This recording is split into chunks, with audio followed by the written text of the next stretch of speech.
Hello everyone and I welcome you all to our छोटा सा beautiful सा channel insights on physics. यह है हमारा video number 5 on units measurements and dimensions. और इस वीडियो में हम देखने वाले हैं व्हाट इज एरर एनालिसिस। क्या देखेंगे कि व्हाट इज एरर एनालिसिस। पिछला वीडियो में हमने देखा था what is dimension analysis, limitations of dimensional analysis. तो अगर आपने पिछला वीडियो नहीं देखा होगा तो आप जल्दी से पिछला वीडियो देखिए और बाद में एरर एनालिसिस के यहाँ पे आइए, ठीक है। So without wasting much of your time, let's start with your today's topic that is error analysis.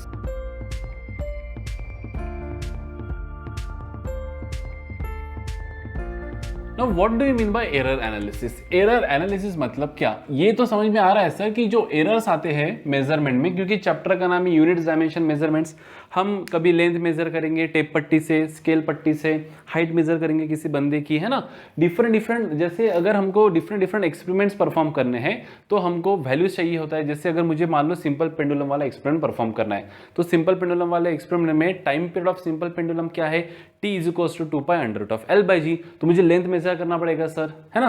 तो हो सकता है ये एरर मेजर करते वक्त, किसी वायर का लेंथ मेजर करते वक्त मेरे मेजरमेंट में एरर आ जाए, तो वही एरर मेरे फाइनल आंसर में भी आएगा, क्योंकि t किसके ऊपर डिपेंड है, 2 pi under root of L by G पे, है ना। क्या फॉर्मूला था हमारा इसका सिंपल पेंडुलम का टाइम पीरियड का, 2 pi under root of L by G. जैसे मान लो लेंथ मेजर करने में अगर आपका कुछ एरर आ गया, गलती हो गई थोड़ी सी कुछ किसी भी कारण से, तो जो आंसर आपका टाइम पीरियड का आएगा उसमें भी गलती रहेगी। जैसे मान लो और एक हमने यहाँ पे फॉर्मूला देखा था फोर्स का, है ना, मास इनटू एक्सेलरेशन। जैसे मान लो आप किसी कारण से मास गिनने में असमर्थ रहे, वो जो आपका वेइंग मशीन था वो थोड़ा गलत था, है ना, या फिर एक्सेलरेशन आप सही से मेजर नहीं कर पाए, तो जो आपको फाइनल आंसर मिलेगा फोर्स का वो भी गलत ही मिलेगा, है ना। तो इसको एरर को मिनिमाइज कैसे करना, या फिर मिनिमाइज तो हम कर ही नहीं सकते। एरर्स ऐसी चीज है कि आप थोड़ा एक लेवल तक मिनिमाइज कर सकते हैं, 100% आप एलिमिनेट एरर कर ही नहीं सकते, तो एरर तो रहना ही है। इसलिए क्या एरर है ये एनालाइज करना भी इंपॉर्टेंट बन जाता है। जैसे अगर बड़े बड़े अगर हमारे प्रोजेक्ट्स रहे, जैसे स्पेसशिप का वगैरह प्रोजेक्ट रहा, तो उसमें छोटी सी छोटी भी गलती हमारा काफ़ी नुकसान कर सकती है। तो ऐसे केसेस में एरर एनालाइज करना बहुत इंपॉर्टेंट बन जाता है। तो चलिए पढ़ते हैं एरर एनालाइजेशन। अब देखो एरर्स मतलब क्या, fault in the measurement, fault in the measurement. जो मेजरमेंट हम यहां पे कर रहे हैं किसी भी फिजिकल क्वांटिटी का, उसमें फॉल्ट आना मतलब क्या बेटा, एरर आना। तो असल में जो वो वैल्यू होती है, एरर मतलब क्या, difference in the true value and measured value. एक वैल्यू होती है जो हम खुद मेजर करते हैं, उसे हम कहते हैं बेटा मेजर्ड वैल्यू। मेजर्ड वैल्यू क्या है बेटा, जो हम उस जैसे मान लो आपको ये पेन की लेंथ मेजर करने के लिए दिया और आपको स्केल दे दिया, तो आप जो वैल्यू मेजर करोगे उसे हम कहेंगे मेजर्ड वैल्यू। जो हम इंस्ट्रूमेंट से कोई भी फिजिकल क्वांटिटी, जैसे लेंथ ये एक फिजिकल क्वांटिटी हो गया, इसका आप लेंथ मेजर करें तो मेजर्ड वैल्यू क्या है, जो लेंथ आपने मेजर किया इसको अपन नाम दे देंगे एमबी, है ना।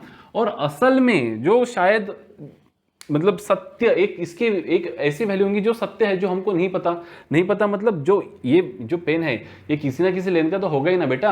अब हम थोड़ा उसको प्लस माइनस मेजर करने में गलती करें, लेकिन जो इसकी एक्चुअल वैल्यू है, ट्रू वैल्यू है ना, उसे हम कहेंगे ट्रू वैल्यू। इसकी क्या रहेंगी, कुछ तो एक असल वैल्यू रहेंगी जो हम मेजर करने में असमर्थ रह रहे हैं, तो वहां पे हम लिखेंगे ट्रू वैल्यू। तो बेसिकली एरर क्या है बेटा, एरर जो है ये इनके बीच का डिफरेंस है, measured value minus true value. अब आप बोलोगे sir measured value minus true value और true value minus measured value, tension ना लो बेटा, इसका मॉड ही करना है। तो basically we are interested in the difference of actual value, कि सत्य में इसकी वैल्यू है, जैसे मान लो इसकी असल में वैल्यू है 9.8 ले लेते और आपने मेजर किया 9.9, तो 0.1 का क्या है, एरर है। अब हो सकता है आप 9.8 एक्चुअल वैल्यू है, आप 9.9 भी मेजर कर सकते हो, 9.7 भी मेजर कर सकते हो, तो इससे फर्क नहीं पड़ता कि आपकी मेजर्ड वैल्यू ट्रू वैल्यू से कम है या ज्यादा है। डिफरेंस क्या है, इससे फर्क नहीं पड़ता कि इसका एज 30 इसका एज 20 है, कौन बड़ा कौन छोटा, ये माइनस ये मैटर नहीं कर रहा है। डिफरेंस क्या है बस वो बता दीजिए, इसलिए मैंने यहाँ पे क्या लिख दिया, मॉड। तो error is something that cannot be eliminated completely, it can be minimize. हम गलतियां कम कर सकते हैं, पर गलतियां करेंगी नहीं, फिर तो हम इंसान कैसे to err is to human, है ना। लेकिन हमेशा गलती करना भी सही नहीं, तो मिनिमाइज हम कर सकते चीजें, एरर्स हम मिनिमाइज कर सकते, रिमूव नहीं कर सकते 100%। So fault in measurement is nothing but error, जो हम वैल्यू मेजर कर रहे हैं इंस्ट्रूमेंट से, दैट इज मेजर्ड वैल्यू, जो एक्चुअल वैल्यू होती है ट्रू वैल्यू, और जो एरर होता है बेटा that is nothing but measured value minus true value. अब एरर्स भी बेटा दो प्रकार के होते हैं, एरर्स को हम क्लासीफाई कर सकते हैं दो किस्तों में, है ना। एरर्स होते हैं, एक होता है बेटा आपका systematic error, SYS systematic error, और एक होता है आपका रैंडम एरर। अब सिस्टमैटिक एरर क्या सर और रैंडम एरर क्या? तो देखो सिस्टमैटिक एरर जो होता है बेटा ये 3 कारणों से होता है। कौन से? एक तो ये हो सकता है फॉल्टी इंस्ट्रूमेंट, कि भाई साहब सर ने जो आपको स्केल दे दिया या फिर आपने जो बाजार से स्केल खरीद के लाए उसका कैलिब्रेशन ही रॉन्ग है। थर्मोमीटर जो आपको टेम्परेचर मेजर करने के लिए दिया उसमें मर्क्यूरी ही गायब नहीं है, टूटा है, फूटा है, या फिर आप और कुछ मेजर कर रहे हो, जैसे टेम्परेचर आप थर्मामीटर से मेजर करोगे, लेंथ आप स्केल से मेजर करेंगे ना, तो जो इंस्ट्रूमेंट आप इस्तेमाल कर रहे हो वो फिजिकल क्वांटिटी मेजर करने के लिए वह खुद ही डिफेक्टिव है, तो फिर तो एरर आना ही आना है। तो सिस्टमैटिक एरर का पहला है कौन सा? Faulty error. दूसरा हो सकता है कि आपको फैक्ट्स, अननोन फैक्ट्स, की आपको कुछ फैक्ट पता नहीं है उसके वजह से। जैसे क्या सर? कि जैसे मान लो आप अगर इसका लेंथ मेजर कर रहे हो स्ट्रिंग का, अगर आप इसको समर सीजन में मेजर कर रहे हो तो हो सकता है ये एक्सपांडेड फॉर्म में रहे तो आपको लेंथ थोड़ा ज़्यादा मिल सकता है, जो एक्चुअली उतना नहीं है। अगर आप इसको विंटर सीजन में मेजर कर रहे हो तो हो सकता है ये आपको कॉम्प्रेस्ड फॉर्म में मिले, कॉम्प्रेस्ड लेंथ इसकी मिले जो एक्चुअल में उसकी ना हो। तो ये जो फिजिकल फैक्टर्स है कि भाई हमको फैक्ट नहीं पता कि भाई चीज़ें expands on heating majorly and contracts on cooling, ये फैक्ट को हमने डिनाई कर दिया, और लुक कर दिया और मेजर करने बैठ गए, तो भी एरर आ सकता है। So that errors are called as unknown fact, कि फैक्ट को अपन ने क्या कर दिया? ओवर रूल कर दिया, या फिर ओवर लुक कर दिया। यहाँ पे लिख देता हूँ ओवर लुक कर दिया फैक्ट को आपने, है ना। तीसरा क्या हो सकता है बेटा? सिस्टमैटिक एरर में पहला हो गया फॉल्टी इंस्ट्रूमेंट, दूसरा हो जाएगा अननोन फैक्ट, तीसरा हो सकता है कि भाई जो लैब में आप बैठे हो, है ना, वहां पे कोई एक्सटर्नल कोई प्रॉब्लम आ गया। मान लो जिस गाड़ी में आप बैठे हो वो गाड़ी थोड़ी वाइब्रेट मार रही है ना, ऐसा कुछ हो गया एक्सटर्नली कुछ। जैसे आप मान लो आप आम गिनने बैठे, आपके पास वेइंग मशीन है और आप आम गिनने बैठ गए, ठीक है, मशीन एकदम बराबर है, कोई दिक्कत नहीं, आपने डाल दिया, आम डाल दिया, अभी एकदम जोरों से हवा गई या फिर फैन शुरू है ऊपर से, तो फैन भी थोड़ा सा का हो ना, थोड़ा सा क्यों होना, लेकिन वो प्रेशर एग्जर्ट कर रहा है नीचे, तो वो थोड़ा हवा, जैसे मान लो अगर 500 ग्राम आपने मेजर कर लिया, आधा किलो, तो एक्चुअल में होगा कितना? 490 ग्राम, 10 ग्राम का घाटा हो गया, है ना। तो इस तरह से भी कुछ एक्सटर्नल प्रॉब्लम्स, एक्सटर्नल एनवायरनमेंट की वजह से हम कह सकते हैं, क्योंकि आप जहाँ पे ENVIRON, आप जहाँ पे एक्सपेरिमेंट्स परफॉर्म करोगे लैब में कहीं पे भी, वहाँ पे आजू बाजू में एनवायरनमेंट तो है ही, तो इन सब की वजह से जो आने वाले एरर्स है बेटा, इसको हम क्या कहेंगे? Systematic errors. तो ये जो सिस्टमेटिक एरर्स है ये हमें पता हो सकते हैं, ये हमें नोन होते हैं एरर्स, कि इसके वजह से हुआ है, इसका हमें ओरिजिन पता होता है। क्या पता है? सिस्टमेटिक एरर का हमें क्या पता होता है बेटा? ओरिजिन पता होता है कि भाई ये क्यों हो रहा है, हो सकता है इंस्ट्रूमेंट वगैरह वगैरह, है ना। लेकिन ऐसे एरर्स जिनका ओरिजिन ही हमको पता नहीं, विदाउट अननोन रीजन, हम रीजन फाइंड ही नहीं कर सकते, उसके वजह से जो एरर आता है उससे कहा जाता है बेटा रैंडम एरर्स। तो इसका जो ओरिजिन है ये एरर का, ये एरर क्यों आ रहा है भाई, है ना, अननोन चीज का जिससे पता ही नहीं है ना। तो जिस एरर का आपको ओरिजिन ही पता नहीं, अननोन फैक्ट्स की वजह से जो एरर्स आ रहे हैं उसे हम क्या कहेंगे बेटा? Random errors. और जो नोन फैक्ट्स की वजह से एरर आ रहे हैं उन्हें हम क्या कहेंगे बेटा? Systematic errors. तो ये दो प्रकार का एरर का क्या हो जाएगा यहाँ पे क्लासिफिकेशन। अब अननोन रैंडम एरर है, इसकी जो है रैंडम एरर्स, इसका मेजरमेंट होता है बेटा मैग्नीट्यूड ऑफ एरर पे, है ना, कि भाई कितने मैग्नीट्यूड का एरर है, कितना बड़ा गलती किया हो तुम, कितना बड़ा अपराध किए हो, तो उस प्रकार से रैंडम एरर को हम कैलकुलेट कर सकते हैं। तो रैंडम एरर्स कैलकुलेट करने के बहुत से यहाँ पे प्रमाण हैं। जैसे एक होता है बेटा अरिथमेटिक मीन हम ले लेंगे, है ना, ये आपको वक्त के साथ समझेगा। बाद में हम मेजर करेंगे एब्सोल्यूट एरर, बाद में हम मेजर करेंगे बेटा मीन एब्सोल्यूट एरर, और बाद में हम मेजर करेंगे फ्रैक्शनल एरर। ये रैंडम एरर्स मेजर करने के प्रमाण हैं। और लास्ट में हम लिखेंगे फाइनल रिप्रेजेंटेशन ऑफ एरर। अब देखो एक एक को अपन बढ़िया से यहाँ पे समझते हैं, ठीक है। अब जैसे मान लो लेबोरेटरी में हमको सिंपल पेंडुलम का टाइम पीरियड मेजर करना है जी, तो हमने मान लो 9.8 पकड़ लिया, 2 पाई तो 2 पाई है 6.28 लेंथ। सर ने एक स्ट्रिंग दे दिया, सब बच्चों को ग्रुप बनाए, 4-5 5-5 लोगों के ग्रुप्स बनाए और एक ग्रुप को एक स्ट्रिंग दे दिया और बोला कि भाई सब स्केल लो या फिर वो टेप पट्टी लो, उससे ये लेंथ मेजर करो, किसकी, सिंपल पेंडुलम की, ताकि हम इसका क्या निकाल पाए, टाइम पीरियड निकाल पाए। फिर जैसे मान लो आप लोग जो वीडियो देख रहे हो, आप कोई 5 लोग, ये ग्रुप है ना, तो इन 5 ग्रुप को सर ने दे दिया और सब जन बोले कि एक काम करते हैं, हम 5 लोग एक एक बार लेंथ इसकी मेजर कर लेते हैं, ठीक है। अब जैसे मान लो यहाँ पे जो सैंपल्स आपको मिले है ना, पहले बंदे ने मेजर किया तो उसको मिला जैसे 10.2 सेंटीमीटर, दूसरे बंदे ने मेजर किया तो उसको मिला समझो 10.4 सेंटीमीटर ले लो, तीसरे बंदे ने मेजर किया तो उसको मिला 10 पॉइंट ले लो, कुछ तो ले लो 5 सेंटीमीटर ले लो, चौथे बंदे ने मेजर किया तो वो एकदम भाई साहब ने 9.9 सेंटीमीटर ही मेजर कर लिया, और पांचवें बंदे ने किया तो उसने मेजर कर लिया 9.7 सेंटीमीटर। तो ये 5 बंदों ने जो लेंथ मेजर किया है ना, देखो किसी का भी एरर सेम नहीं आया, किसी का भी मेजरमेंट सेम नहीं आया, सबने अलग अलग मेजर किया। ये अपन फॉर एग्जांपल ले रहे हैं, तो आप बोलोगे सर ऐसा कैसा हो गया, फॉर एग्जांपल तो कितने रीडिंग्स हमने लिए बेटा, 1 2 3 4 5, तो ये हो गए हमारे सैंपल्स। तो इनको हम कहेंगे L1, इसको हम कहेंगे L2, इसको हम कहेंगे L3, इसको हम कहेंगे L4, इसको हम कहेंगे L5। फिर सब लोग गए सर के पास, बोले सर हमारे तो एरर्स अलग अलग आ रहे हैं सर, हमारे तो सर रीडिंग्स अलग अलग आ रहे हैं, ये ए का अलग आया, बी का अलग आया। तो सर बोले टेंशन ना लो, आप एक काम करो, किसी का मत सुनो, आप सबका सुनो। कैसा, मीन ले लो इसका, क्या ले लो, मीन। तो यहाँ पे हम लिखेंगे फिर मीन वैल्यू, क्या लिखेंगे, मीन वैल्यू। अब आप सब लोगों को बहुत अच्छी तरह से पता है कि मीन वैल्यू कैसे निकालते, सभी का क्या कर देंगे अपन, एडिशन डिवाइड बाय क्या कर देंगे बेटा, जितने नंबर ऑफ रीडिंग्स थे उससे डिवाइड कर देंगे। तो चलिए मीन वैल्यू को अपन रिप्रेजेंट करेंगे बेटा LM से। तो मीन लेने से क्या हो जाएगा कि जो एरर है वो मिनिमाइज होने की कोशिश होगी, क्या होगी, एरर मिनिमाइज होने की कोशिश होगी। देखो ना, जैसे अगर आप किसी एक से पूछो कोई एक आधा सवाल या फिर उसका डिसीजन, तो हो सकता है उसका डिसीजन गलत हो, लेकिन जब बहुत सारे लोग मिलकर कोई डिसीजन लेते हैं तो जो गलतियां होने की चांसेस है वो कम हो जाते हैं। इसलिए 10 लोगों से जब अपन, जैसे देखिए ना, मतलब बेसिकली ऐसा है कि अगर सैंपल स्पेस आपका काफी बड़ा रहा तो गलतियां होने के चांसेस, एरर होने के चांसेस कैसे होते हैं बेटा, कम, मास डिसीजन में थोड़ा सा, ठीक है। इस यहाँ पे एप्लीकेबल है ये, ठीक है, इधर उधर हम नहीं जाएंगे ज्यादा, यहाँ पे ऐसा एप्लीकेबल है कि यहाँ पे हम ये फैक्ट भी लिख लेते हैं कि मोर द सैंपल स्पेस, है ना, इसके ऊपर एक न्यूमेरिकल भी पूछा गया था, more the sample space. Sample space मतलब क्या, कितने ज्यादा नंबर ऑफ सैंपल्स ले रहे हो, more the sample less the error, less the chance of error. इसके ऊपर एक क्वेश्चन भी पूछा गया था बेटा, एक बार ऐसा क्वेश्चन पूछा गया था कि मान लो 100 सैंपल्स लिए तो x इतना एरर आया, तो 400 सैंपल लेने से कितना एरर आएगा बताओ, सैंपल्स बढ़ गए कितने, 4 गुना, तो एरर भी 4 गुना कम हो गई, तो 4x/4 हो गया। ये इतना सिंपल सा क्वेश्चन एक बार पूछ लिया था, है ना, कि भाई एरर, आपने 100 सैंपल लिए, 100 लोगों को बोला कि लेंथ मेजर करो, तो एरर आ रहा था x, अब कुछ तो मान लेना पड़ेगा ना, 1 2 3 4, तो मैंने x मान लिया। फिर 400 लोगों को बोला कि आप सैंपल लो, फिर उनका जो मीन निकला तो एरर जो निकल कर आई वो पहले से 1/4 निकल कर आई। क्यों, क्योंकि सैंपल स्पेस आपका कितने से बड़ा है, यहाँ पे 4 से, तो एरर 4 से 4 गुना घट गई।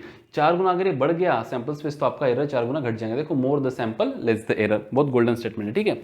नेक्स्ट चलो काम पे आते हैं, तो मीन वैल्यू ले लेते हैं। मीन वैल्यू से क्या हो गया, मीन वैल्यू वो वैल्यू है बेटा जो अप्रोक्सीमेटली ट्रू वैल्यू के लगभग नजदीक है, इक्वल टू नहीं है, नजदीक है बेटा। तो क्या लिखेंगे यहाँ पे, फर्स्ट ये हो जाएगा हमारा, बोलो जल्दी से, 10.2, शायद कैलकुलेटर लेना पड़ेगा, प्लस हो जाएगा यहाँ पे 10.5 प्लस 9.9 प्लस 9.7। बच्चा अगर मेरा कहीं गलत हो गया तो मुझे बताइएगा, ठीक है।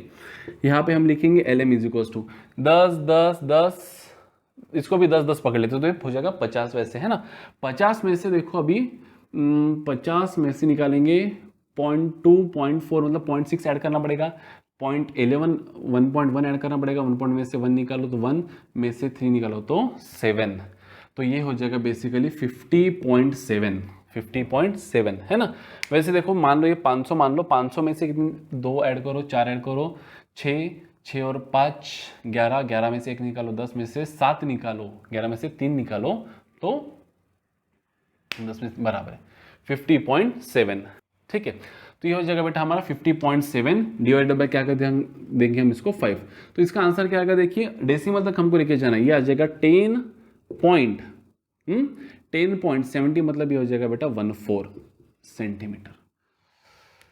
ये हो जाएगा 10.14 सेंटीमीटर। काफी खतरनाक आंसर आया है। हम वैसे ताकतवर है, कर लेंगे कैलकुलेट, ठीक है।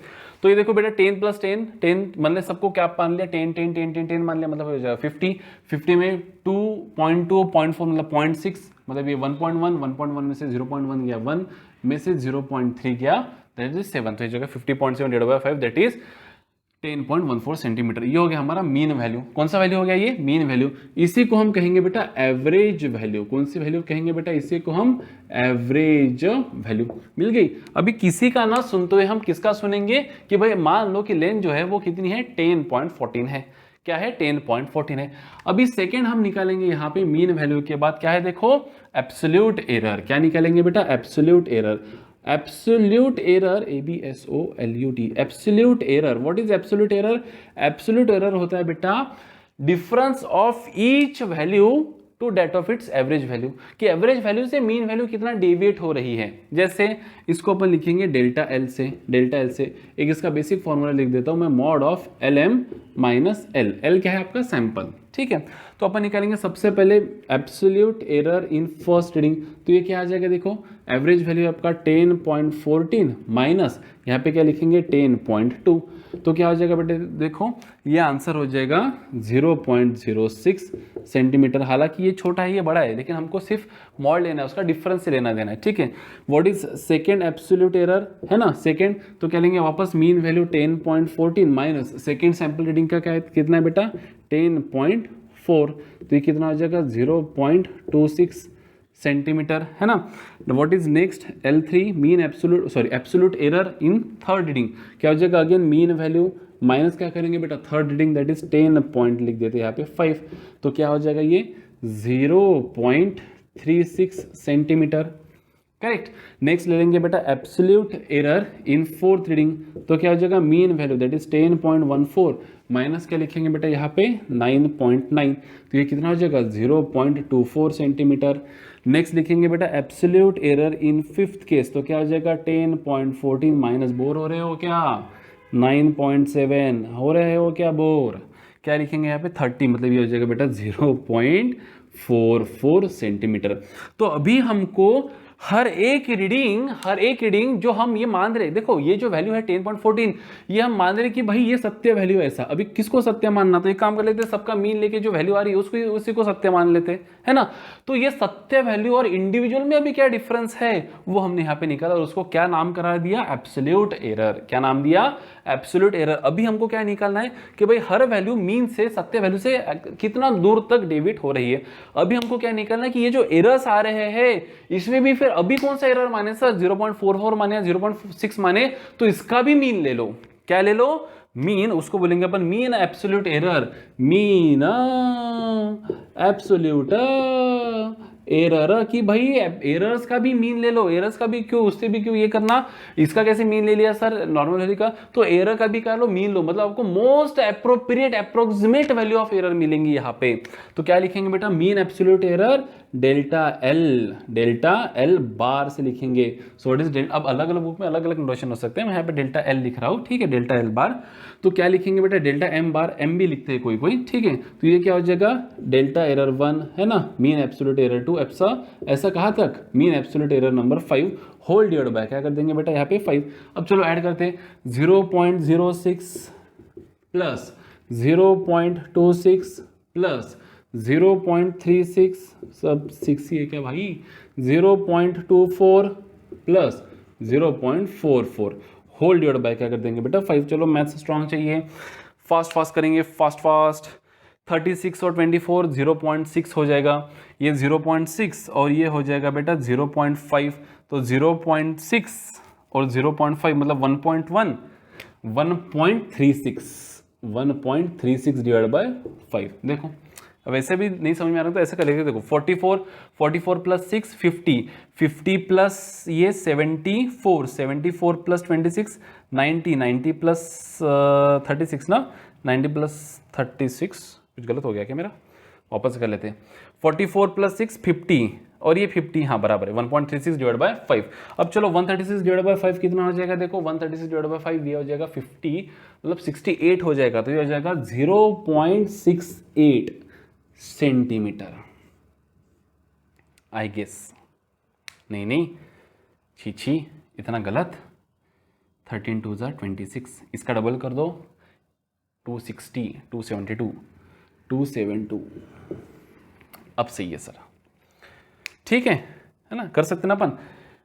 5 2 ज़ार 10 36 बचे, 7 ज़ार 35 बराबर है, एकदम बराबर है सर, कोई चैलेंज नहीं।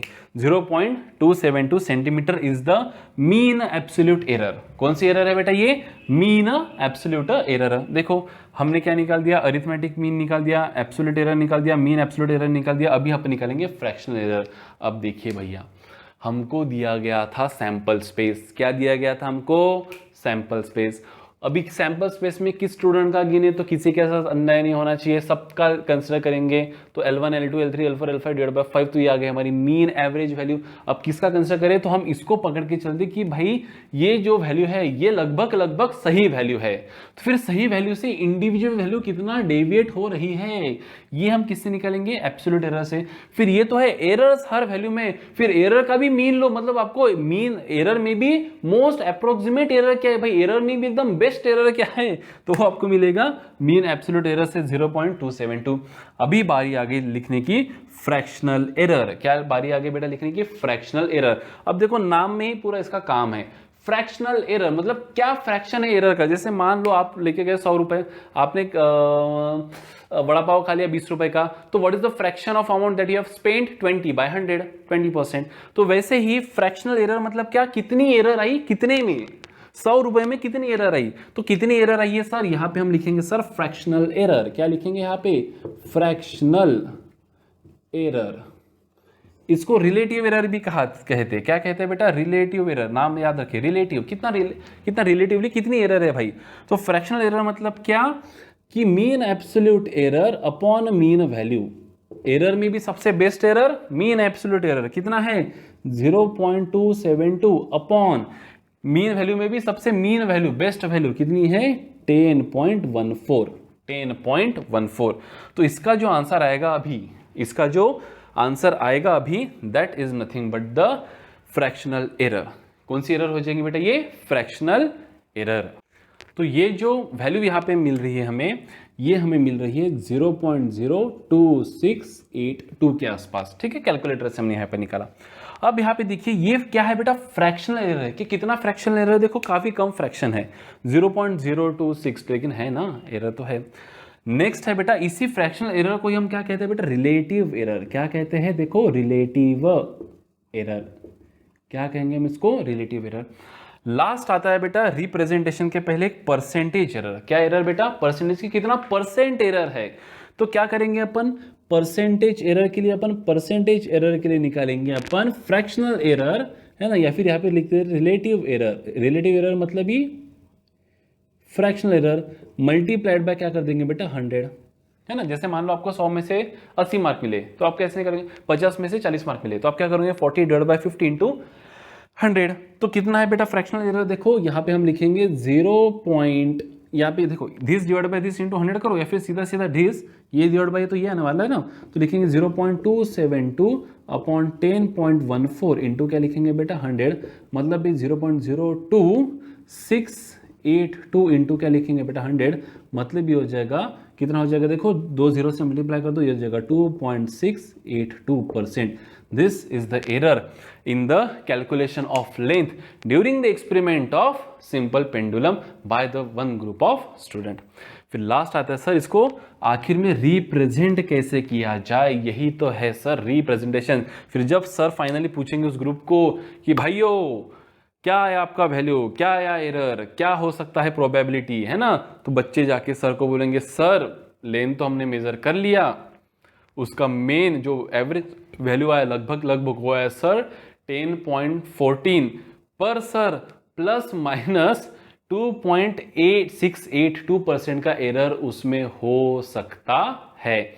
तो रिप्रेजेंटेशन देखो कैसे करते हैं, रिप्रेजेंटेशन किया जाता है बेटा फाइनली बच्चों सर को जाके क्या कहेंगे कि फाइनल रिप्रेजेंटेशन सर कुछ इस तरह से है, AM plus minus delta AM।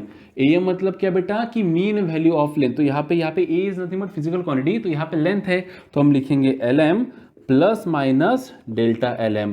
मतलब बच्चे बोलेंगे सर को कि सर जो मीन वैल्यू है वो हमको लेना है 10 + 14 प्लस माइनस सर जो एरर आएगा वो आ जाएगा 0.272 का, 0.272 का। फिर सर को अगर आपने ये बोल दिया इतना तो सर इस पे से पूरा समझ जाएंगे कि देखो, फिर सर ही आपको बोलेंगे कि यार अच्छा बेटा ऐसा है, ये मीन वैल्यू ऑफ लेंथ है, ये मीन वैल्यू ऑफ एरर है, इसका मतलब आपका फ्रैक्शनल एरर कितना आया 0.272 डिवाइड बाय 10.14। यही तो न्यूमेरिकल्स होते हैं। आपको ऐसा कुछ दे दिया जाएगा कि भाई लेंथ मेजर करते वक्त का फाइनल आंसर किसी ने ऐसा दिया तो बताओ कितना फ्रैक्शन का एरर है। तो what is fractional error? Mean absolute error upon mean value, mean absolute error upon mean value, mean absolute error upon mean value. What is percentage error? Fractional error या फिर relative error multiply by 100 is nothing but 0. कितना sir 26 कितना था 0.0। तो ये final answer आ जाएगा इसका 2.682%। इस तरह से तो अगर हमें ये वैल्यू दिया है, जैसे मान लो अगर मैं आपको दे रहा हूं कि फोर्स में आपको दे रहा हूं फोर्स का final representation 10 plus minus 0.5 Newton, यहाँ पे मैंने लिखना चाहिए था सेंटीमीटर।